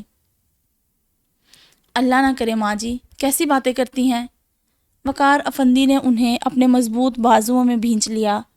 زرنگار کی سانسیں رکنے لگیں، قدموں سے جان آہستہ آہستہ ختم ہو رہی تھی۔ وقار افندی اور وہ سب ایک مکمل تصویر تھے، اور وہ اس کا فیصلہ ہونے میں پل بھر ہی باقی تھا، یا شاید فیصلہ ہو چکا تھا، صرف سنانا باقی تھا۔ وہ ساکت کھڑی مجسمہ لگتی تھی، بے چارگی کی تصویر۔ تو اس عورت سے کہے اپنی گھر چلی جائے، اسے دیکھ کے میرا دل بہت دکھا ہے۔ ماں جی نے پیچھے سے زرنگار کی طرف انگلی سے اشارہ کرتے ہوئے کہا تو وقار نے نرمی سے انہیں الگ کرتے ہوئے تسلی دی، چلی جائے گی ماں جی، آپ فکر مت کریں۔ آقا جان ہنکارا بھرتے ہوئے آگے بڑھے، اندر سے بیوی کے متعارف بھی ہوئے۔ یہ ماؤں کو بھی نا بڑے طریقے آتے ہیں بچوں کو بہلانے اور ان سے اپنی بات منوانے کے۔ بہت بڑی غلطی کی تم نے وقار، سر جھکا دیا تم نے میرا۔ نہ جانے کس کس کو پتہ چل چکا ہوگا، وہ تو میرے آگے کسی کی بولنے کی ہمت نہیں، اس لیے جتایا نہیں کسی نے۔ بڑے دبنگ لب و لہجے میں وہ اسے جتا رہے تھے۔ جس طرح تم نے اپنا پیسہ اور زمین اس لڑکی کے لیے لٹائے ہیں، اس سے اچھی طرح اندازہ ہو گیا ہے مجھے کہ اس کا تعلق کہاں سے ہے۔ زرنگار وہیں کھڑے کھڑے مرنے لگی۔ اسے خود پر بھی حیرت ہوئی۔ 4 دن عزت کی زندگی کیا جی تھی، ایک طوائف کی بیٹی کے دل کو بے عزتی کے چند حروف سے ٹھیس پہنچنے لگی۔ جی بابا جان۔ وقار افندی نے گہری سانس اندر کھینچی اور سستگی سے کہا۔ زرنگار کے حلق میں کانٹے سے اگنے لگے۔ گھر سے وہ کیا کیا وعدے نہیں کر کے لایا تھا، تو اس کی ترجیحات والا پلڑا وزنی نکلا کیا؟ وقار پلٹ کر زرنگار کے پاس آیا۔ بہت بڑی غلطی ہو گئی مجھ سے، اس نے زرنگار کے حسین مگر سفید پڑتے چہرے پر نظر ڈالتے ہوئے عجیب سے انداز میں کہا، تو زرنگار کا دل چاہا دھاڑے مار کے رونا شروع کر دے، مگر دفتن اس کا ہاتھ وقار کے مضبوط ہاتھ کی ملائم سی گرفت میں آ گیا۔ زرنگار نے آنسوؤں سے بھری آنکھوں سے اسے دیکھا۔ وہ آغا جان کی طرف متوجہ تھا۔ بڑے آرام سے بولا، مگر اب تو ہو گئی نا، اب کیا کریں؟ ماحول ایک دم سے رنگ بدل گیا۔ فاران افندی نے کب کی روکی سانس بے اختیار خارج کی اور زرنگار پھر سے جی اٹھی۔ وقار، آغا جان گرجے۔ اپنی دھمکی کا اثر ختم ہوتا دیکھ کر ماں آگے بڑھی۔ وقار پتر، مذاق کر بوڑھے ماں باپ کے ساتھ۔ ماں جی، مذاق تو آپ لوگ بنا رہے ہیں میرے فیصلے کا۔ میں اپنی بیوی اور اس گھر کی بہو کو اس گھر میں لایا ہوں تو یقیناً کوئی کول دیا ہوگا اسے، اور آپ لوگ کیا سلوک کر رہے ہیں اس کے ساتھ؟ وہ ناراضی سے کہہ رہا تھا اور اس کا ہاتھ تھامے زرنگار تو جیسے سبک سی ہو کر ہواؤں میں اڑ رہی تھی۔ بکواس مت کرو وقار، ابھی فارغ کرو اسے، چلتا کرو اس سے پہلے کہ تمہیں یہ چلتا کرے۔ آغا جان تنفر اور حقارت سے بولے، بابا جان پلیز، بیوی ہے میری، آپ اپنی بہو سمجھ کر عزت نہ کریں، مگر میں اپنی بیوی کی بے عزتی نہیں کرنے دوں گا کسی کو۔ وہ اس قطعی انداز میں بولا کہ غم و غصے سے بھرے آغا ذوالفقار افندی کا ہاتھ اس پر اٹھتے اٹھتے رہ گیا۔ فاران افندی بہت پھرتی سے ان کے بیچ آئے تھے۔ آغا جان پلیز، موقع کی نزاکت کو سمجھ کے فیصلہ کریں، جو ہونا تھا وہ ہو چکا۔ خوش اسلوبی سے بھی نمٹ سکتا ہے یہ معاملہ، چاہے خوش اسلوبی سے ہو یا بد تہذیبی سے، مگر اس گھر کو وقار افندی اس عورت کے ساتھ قبول نہیں ہے۔ ہمارے ہاں وارث خاندانی عورتوں سے پیدا ہوتے ہیں فاران۔ آغا جان گرجے تھے، یہ میری بیوی ہے بابا جان، اور وہیں رہے گی جہاں میں رہوں گا۔ وقار کی آنکھوں میں سرخی اترنے لگی۔ اس غیر عورت کی خاطر ماں کو چھوڑ دے گا وقار؟ ماں جی رونے لگی تو وقار نے ان کے سر پر ہاتھ رکھا۔ نہیں میں نہیں ماں جی، اس غیر عورت کی وجہ سے آج آپ لوگ مجھے چھوڑ دیں گے۔ وہ دکھ سے بولا، اس گھر میں دوبارہ قدم تب رکھنا وقار جب اس موذی مرض سے پیچھا چھڑا لو۔ آغا جان نے فیصلے پر گویا مہر ثبت کر دی تھی۔ آغا جان، اس نے ایک غلط فیصلہ کیا ہے، آپ تو نہ کریں۔ فرحان کو پریشانی نے گھیر لیا۔ چند منٹوں میں بنا تو نہیں کرتے مگر ٹوٹ ضرور جایا کرتے ہیں، اور یہ بات فرحان اچھی طرح جانتے تھے۔ گھر منٹوں میں بنا تو نہیں کرتے مگر ٹوٹ ضرور جایا کرتے ہیں، یہ بات فرحان اچھی طرح جانتے تھے۔ بکواس مت کرو اور جانے دو اسے۔ اگر اسے شوق ہے اس عورت کے ساتھ رہنے کا، دیکھتا ہوں غریبی میں کتنا ساتھ دیتی ہے یہ اس کا، جس نے لاکھوں کا بینک اکاؤنٹ اڑا دیا، پلاٹ بکوا دیا، وہ اس سے بھی بھیک منگوائے گی۔ آغا جان تو گویا نفرت کا طوفان بنے ہوئے تھے، اور ادھر وقار افندی بھی انہی کا خون تھا۔ تپنے میں آتا تو ان سے بھی 2 ہاتھ آگے نکل جاتا۔ اور پھر لاکھ ماں جی نے منتیں ترلے کیے، فرحان پیچھے بھاگا، مگر وہ زرنگار کا ہاتھ تھامے ہمیشہ کے لیے افندی ہاؤس سے نکل گیا۔ جب واپسی کی قیمت زرنگار کی جدائی تھی، اور یہ قیمت وقار افندی کی زندگی کے اکاؤنٹ میں موجود نہیں تھی۔ وہ گھر آ کے اس سے لپٹ کے کتنی ہی دیر روتی رہی، لرزتی، کپ کپاتی، خوف زدہ۔ اب بس کرو زری، بیوقوفوں کی طرح روئی جا رہی ہو۔ وقار نے تنگ آ کر اسے ڈپٹا تو آنسو پونچھی زرنگار کی ہنسی نکل گئی۔ اچھا، عقل مند کسی اور طرح روتے ہیں کیا؟ اور روتے میں ہنس دینے کا منظر دھوپ میں اچانک چھاؤں آ جانے کا احساس سا تھا۔ وقار افندی مسحور ہو کر اسے دیکھنے لگا۔ رونے سے پسیجا ہوا چہرہ، نم سرخ مرطوب ہونٹ اور ہموار دانتوں کی کتار۔ اس نے ہاتھ کھینچ کر زرنگار کو خود سے قریب کیا۔ اب کیوں رو رہی ہو؟ اس نے اب پر زور دیتے ہوئے باری باری اس کے رونے پہ تپتی آنکھوں پہ لب رکھے۔ یوں ہی خیال آ رہا ہے کہ اگر تم مجھے چھوڑ دیتے تو۔ اس کی آواز میں پھر سے نمی اتر آئی۔ معصومیت سے بولی تو وقار نے اس کی آنکھوں میں دیکھتے ہوئے دھیمی آواز میں کہا، ایسی کی تیسی کر کے رکھ دی تم نے وقار افندی کی۔ تمہیں تو اب تب ہی چھوڑے گا جب اس دنیا کو اس کی ادھوری بات ہی سے لرز کر زرنگار نے نرم ہتھیلی اس کے ہونٹوں پر جما دی، پھر اس کی آنکھوں میں دیکھتے ہوئے دانت پیس کر بولی، I hate you Waqar افندی and I hate you too زرنگار افندی۔ وہ اس کے کان میں گنگنایا تو زرنگار اس کی باہوں میں سمٹی مسکرا دی۔ انہوں نے محبت کے لیے دنیا ٹھکرا دی تھی اور اپنی دنیا بسانے جا رہے تھے، مگر ٹھکرائے جانے والے دنیا بہت ظالمانہ انداز میں بدلہ لیا کرتی ہے۔ بد نصیبی ان کی طاق میں تھی۔ سائیکا بھابھی کے خدشات بے بنیاد نہیں تھے۔ اگلے روز جب لڑکیاں اپنے تعلیمی مراکز میں جا چکی، تب آغا جان نے سائیکا بھابھی کو اسٹڈی میں بلایا۔ صاف لفظوں میں کہہ دیجیے گا مبین صاحب، مہرماں کی شادی طلال سے ہی ہوگی۔ سمرا میری بیٹی کا خیال اپنے دل سے نکال دے۔ راستے میں وہ شوہر کو پکا کرتی آئی تھی۔ اسٹڈی میں داخل ہوتے ہی وہ دونوں میاں بیوی ٹھٹکے۔ سمرا بھی وہاں پہلے سے موجود تھی۔ بیٹھو۔ آغا جان نے کرسیوں کی طرف اشارہ کیا۔ سائیکا بھابھی کے تو دل کو تو مانو پتنگے لگ گئے تھے۔ ایک کڑی نگاہ سمرا پر ڈالتے ہوئے وہ بیٹھی تھی، مگر بڑی غیر آرام دہ کیفیت میں۔ ان کے برعکس سمرا بہت پرسکون تھی، بس ان کی آنکھوں سے ایک عجیب سی بے چینی اور نا سمجھ میں آنے والی کیفیت جھلکتی رہتی تھی، جس سے بہت سرد مہری اور بیگانے پن کا تاثر ملتا تھا۔ میں نے تم دونوں کو اس لیے اکٹھے بلایا ہے کہ ہم باہمی سوچ بچار کے بعد کوئی فیصلہ کیا جا سکے۔ کھنکارتے ہوئے آغا جان نے بات شروع کی۔ کیسا فیصلہ آغا جان؟ مبین صاحب نے بے ساختہ پوچھا۔ اندر سے بے چینی تو انہیں بھی تھی۔ بچوں کی شادی کا مبین۔ آغا جان اتنے سکون سے بولے کہ تائی جان کا دل جیسے ڈوب سا گیا۔ فوراً شوہر کی طرف دیکھا جیسے کہہ رہی ہوں، دیکھا؟ جی آغا جان، بس مہرماں کی منگنی نپٹ جائے، اس کے بعد باقی بچوں کی بھی بسم اللہ کریں گے۔ مبین صاحب کا انداز بہت محتاط سا تھا۔ تائی جان کو شوہر کی پہلے سے پیش بندی کرنے والی بات پسند آئی۔ آغا جان کھنکارے۔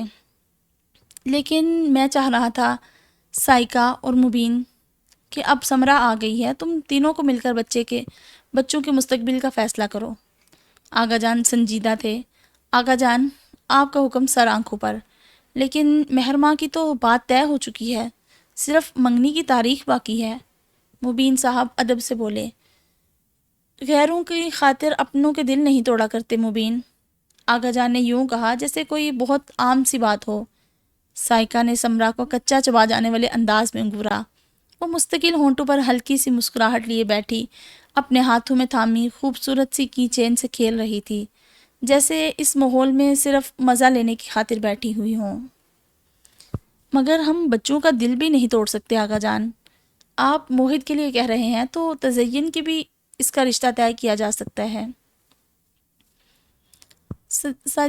سائیکا نے پہلو بدلتے ہوئے بظاہر ادب سے کہا، ورنہ اندر سے تو ان کا دل چاہ رہا تھا کہ خوب ٹکا کے جواب دیں، وہ بھی ڈائریکٹ سمرا کو، مگر یہ آغا جان کا روب و دبدبا ہی تھا جو ان جیسی منہ پھٹ عورت کو بھی زبان بندی پر مجبور کر دیتا تھا۔ چند لمحے چپ کرنے کے بعد آغا جان نے ہنکارا بھرا اور سمرا کی طرف متوجہ ہوئے۔ تم کیا کہتی ہو سمرا؟ اور سمرا نے یوں چونکنے کی اداکاری کی جیسے انہیں علم ہی نہ ہو کہ وہاں کیا باتیں ہو رہی ہیں۔ جی، مجھ سے کچھ کہا آپ نے؟ سائیکا اندر ہی اندر تلملا کر رہ گئی۔ گھر میں اور بھی بچیاں ہیں سمرا، اگر تم کوئی فیصلہ کر لو تو مہرماں کی منگنی والے روز موہد کی منگنی بھی رکھ لیں گے۔ آغا جان کی نرمی سمرا کے لیے بے مثال تھی۔ ان کی بات سن کر سمرا نے عجیب سی مسکراہٹ تائی جان کی طرف اچھال لی اور انہی پر نگاہ جمائے ہوئے مخاطب آغا جان سے ہوئی۔ ابھی تو میں کچھ نہیں کہہ سکتی آغا جان، یہ فیصلہ موہد خود کرے گا، اور پھر آپ خواہ کسی کو ہمارے لیے باؤنڈ نہ کریں۔ موہد اس گھر کا واحد جانشین ہے، آپ کا وارث ہے، اسے بھلا رشتوں کی کیا کمی ہوگی؟ جہاں وہ چاہے گا وہیں کر دیں گے۔ تائی جان کی کرسی پر تو جیسے کیلیں اگائی، چہرے سے آگ کی لپٹیں نکلی۔ کتنے آرام سے وہ بیٹے کی ماں ہونے کا تفاخر جتا رہی تھی۔ آغا جان کے چہرے پر مسکراہٹ پھیل گئی۔ یہ تو ٹھیک کہا تم نے، میرا پوتا، میرا وارث۔ وہ بھی تفاخر سے بولے تو تائی جان جنجلا کر اٹھ کھڑی ہوئی۔ میں پھر کل فون کر کے طلال کی ماما سے منگنی کی تاریخ طے کر لوں آغا جان، کیونکہ اس کے بعد ان کی فیملی میں 1-2 شادی کے فنکشنز آ رہے ہیں، پھر مزید لیٹ ہوگی منگنی۔ انہوں نے اکھڑے اکھڑے انداز میں پتہ نہیں اجازت مانگی یا انہیں مطلع کیا۔ بہرحال آغا جان نے محض اس بات میں سر ہلا دیا۔ وہ دونوں میاں بیوی خاموشی سے باہر نکل گئے۔ گہری سانس بھرتی سمرا بھی اٹھ کھڑی ہوئی، پھر گویا تعصب سے سر ہلاتے ہوئے بولی، بھابھی کا موڈ کبھی بھی ٹھیک نہیں ہو سکتا۔ اب اللہ کی مرضی کہ اس نے آپ کو بیٹا نہیں دیا، مگر حد ہوتی ہے جیلسی کی بھی۔ صبح ہی موہد کا صدقہ دوں گی۔ میں خود کالا بکرا منگواؤں گا سمرا، تم بے فکر رہو۔ آغا جان نے انہیں تسلی دی۔ ان کے انداز سے لگ رہا تھا کہ وہ بھی ان کی بات سے متفق ہیں۔ وہ ان سے جانے کی اجازت لے کر باہر جاتے جاتے مڑی۔ میں سوچ رہی تھی کہ موہد اب فیکٹری جایا کرے، فاران کا آفس تو تھا نا وہاں؟ وہ بڑے جتانے والے انداز میں پوچھ رہی تھی۔ آغا جان کے سینے میں ٹھیس سی اٹھی۔ انہوں نے آہستہ سے اس بات میں سر ہلا دیا۔ سمرا کے دل کی کیفیت بدلی تو وہ فوراً باہر نکل آئی۔ یہ انوکھا پیار ہے، 14 سال کا بن باس دے دیا بیٹے کو، اور اس کا آفس ختم نہیں کیا۔ سمرا کے والدین چند سال ہوئے وفات پا چکے تھے۔ ان کا ایک ہی بھائی تھا جو شارجہ میں ہی مقیم تھا۔ سمرا کی بہت بڑی سپورٹ تھا۔ گڑیا آ گئی ہے پاکستان اور ابھی تک مجھ سے ملنے نہیں آئی۔ انہوں نے شکوہ کیا تو رحیل ہنس دیے۔ اس کے اپنے ہی مسئلے مسائل بڑے تھے، ہاسٹل میں رہنے کی ضد کر رہی تھی، بس اسی ایڈجسٹمنٹ میں بزی تھی۔ تو میرے پاس آ کے رکتی، پپھو کا گھر ہے اس کی۔ سمرا نے خفگی سے کہا۔ موہد کمرے میں داخل ہوا تو انہوں نے اسے ہاتھ کے اشارے سے بیٹھنے کو کہا۔ وہ تو ٹھیک ہے سمرا، مگر تمہارے اپنے مسئلے ہیں، ابھی تم خود تو ٹھیک سے ایڈجسٹ ہو جاؤ، پھر اس سے کہوں گا تمہارے پاس آ جائے گی۔ موہد سے تو ویسے بھی بہت دوستی ہے اس کی، وہ بشاشت سے کہہ رہے تھے۔ سمرا نے ادھر ادھر کی چند باتوں کے بعد فون بند کر دیا۔ موہد بے چینی سے ان کی گفتگو ختم ہونے کے انتظار میں تھا۔ چھوٹتے ہی پوچھنے لگا، یہ کیا شوشہ چھوڑا ہے آپ نے ماما؟ وہ منہ پھٹ لڑکی اور موہد افندی؟ اس نے بے یقینی سے اپنے سینے پر انگوٹھا رکھا تھا۔ میں تو یوں ہی ان لوگوں کے مکر و فریب یاد دلا رہی تھی ان لوگوں کو، ورنہ مجھے کوئی شوق نہیں تمہیں اس بگاڑ میں پھنسانے کا۔ سمرا نے اس کے بالوں کو پیار سے سنوارتے ہوئے توجیہ پیش کی۔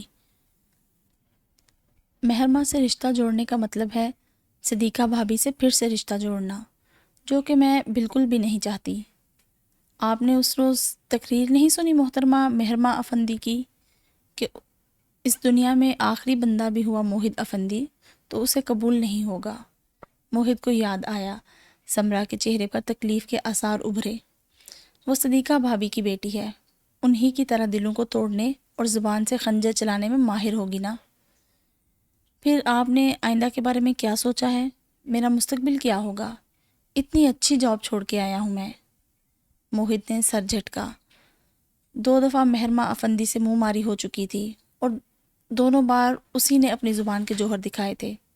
سمرا کے لبوں پر طمانینت بھری مسکراہٹ پھیل گئی۔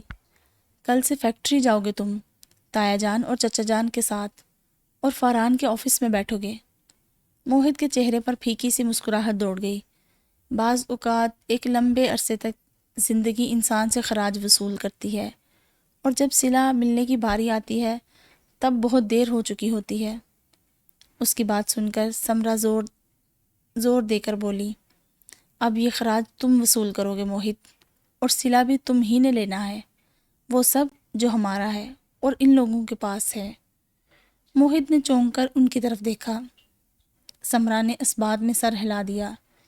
اس گھر میں سب سے اہم حیثیت تمہاری ہے، آغا جان کی نسل کے امین اور اس جائیداد کے وارث ہو تم، اور تم یہاں اسی احساس کے ساتھ رہو گے موہت، کسی سے ڈرنے یا جھکنے کی ضرورت نہیں ہے تمہیں۔